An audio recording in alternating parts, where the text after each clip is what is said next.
غوث اعظم رحمہ اللہ تعالیٰ ہے، آپ کا جو بچپن گزرا ہے، علماء کرام فرماتے ہیں جس وقت آپ کی والدہ آپ کو ایک حافظ صاحب کے پاس لے گئی، بتایا کہ میرے بیٹے کو قرآن پاک سکھا دیں۔ کتابوں میں موجود ہے کہ حضور غوث اعظم رحمہ اللہ تعالیٰ کی عمر اس وقت 4 سال کی۔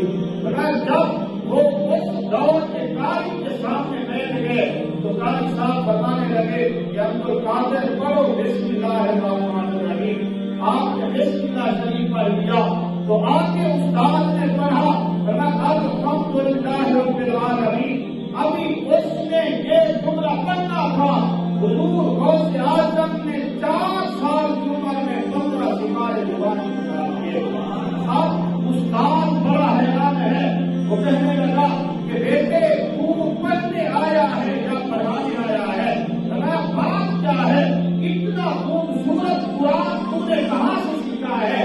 حضور غوث اعظم رحمہ اللہ تعالیٰ فرمانے لگے، فرمایا استاد محترم یہ قرآن تو میں نے اس وقت سیکھ لیا تھا جب میری والدہ مجھے اپنی گود میں سلاتی تھی، اپنا دودھ مجھے پلاتی